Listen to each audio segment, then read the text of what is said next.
For those of you familiar with motorvlogging, you might have seen these crab clamps before, but sometimes they might just be a little bit too short.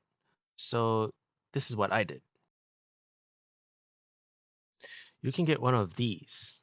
Now, this one is almost double the original length. Just attach it like you normally would. And now it's just grown a little bit longer. And you can see that it's pretty sturdy. It's pretty quality build. But that's not everything. So check this out. If you've got this fun little double ball thingy, go ahead and plug that in.